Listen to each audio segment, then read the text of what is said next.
नमस्कार, श्री स्वामी समर्थ. मी अर्चना आणि तुम्ही पाहतायत स्वामी भक्ती मराठी. मित्रांनो, 26 डिसेंबर 2023ला आहे दत्त जयंती. तर दत्त जयंतीपासून स्वामी चरित्र सारामृताचे संकल्पयुक्त 108 पारायण कसे करावे, अगदी साध्या व सोप्या पद्धतीने. त्याचे नियम काय, अटी काय, तसेच पूजा मांडणी कशी करावी, सुतक असेल तर काय करावे, मासिक धर्म आले तर काय करावे, त्याचप्रकारे अन्न घ्यावे लागले तर काय करावे, तसेच काही कारणास्तव जर तुम्हाला बाहेरगावी जावे लागले तर काय करावे, तसेच ब्रह्मचार्याचे पालन करावे का, तर याची संपूर्ण माहिती आपण या व्हिडिओमध्ये बघणार आहोत. तर संपूर्ण व्हिडिओ बघा आणि जे कोणी नवीन असेल या चॅनलवरती तर सबस्क्राईब करा.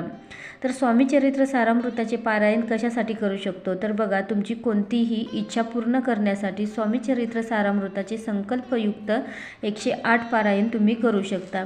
तर हे 51, 21 हे पण तुम्ही करू शकता, पण आज आपण 108 पारायण कसे करायचे हे आपण बघणार आहोत.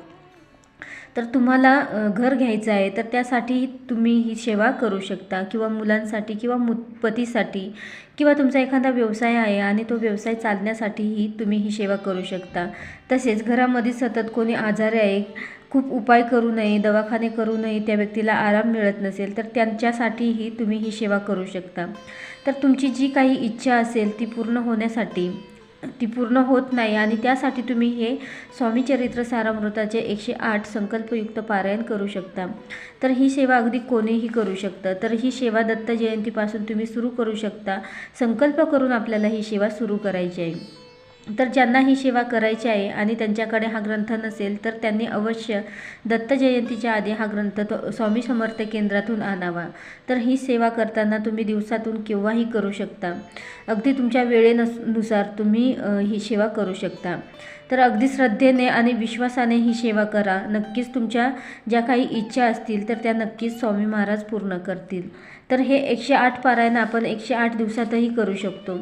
तर स्वामी चरित्र सारामृताचा एक पाठ किंवा एक पारायण म्हणजे काय, तर बघा, स्वामी चरित्र सारामृतामध्ये एकूण 21 अध्याय आहेत.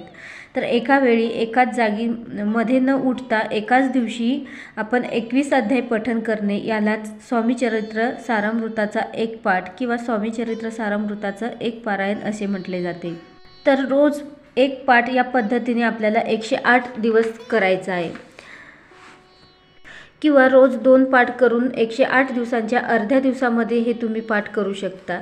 तर हे तुम्ही पहिल्या दिवशी संकल्प करताना तुम्हाला हे सांगायचं आहे की मी इतक्या दिवसामध्ये, म्हणजे तुम्ही जर 108 दिवसांमध्ये हा पाठ पूर्ण करणार असाल किंवा त्या 108च्या अर्ध्या दिवसांमध्ये तुम्ही हा पाठ पूर्ण करणार असाल तर हे तुम्ही संकल्प करताना सांगायचं आहे की मी इतक्या दिवसामध्ये हे पाठ पूर्ण करणार आहे. त्यानंतर ही सेवा करत असताना पूजा मांडणी करण्याची आवश्यकता नाही, किंवा वाटत असेल तर तुम्ही ती करू शकता.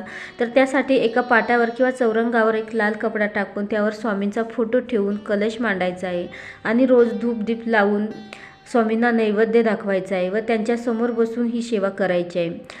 किंवा देवासमोर बसूनही तुम्ही ही सेवा करू शकता. फक्त रोज ग्रंथाला हळद कुंकू व फुलं व्हायचं आहे आणि त्यानंतर आरती घ्यायची आहे आणि नैवेद्य दाखवायचा आहे. तसेच ही सेवा करताना रोज उपवास करावा का, तर नाही, उपवास नाही केला तरीही चालेल. तसेच नियम काय, तर बघा, ही सेवा करत असताना मांसाहार खाऊ नये.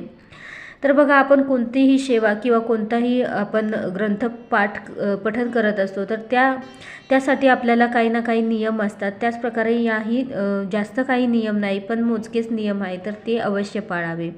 तर त्यासाठी मांसाहार खाऊ नये. त्याचप्रकारे ब्रह्मचार्याचे पालन करण्याची गरज नाही. तसेच ही सेवा करत असताना मासिक धर्म आला तर काय करावे, तर जेव्हा ही सेवा जेव्हा स्किप करा, मासिक धर्म आल्यानंतर तुम्ही 5 दिवस ही सेवा स्किप करा आणि जिथपर्यंत तुम्ही पठण केलं आहे तर तिथूनच 5 दिवसानंतर तुम्हाला ती सेवा सुरू करायची आहे. त्यासाठी तुम्हाला परत पहिल्यापासून ही सेवा सुरू करण्याची गरज नाही. 5 दिवस स्किप करा आणि जिथपर्यंत तुम्ही पठण केलं आहे तर तिथून परत पुढे पठण करायला सुरुवात करायचं.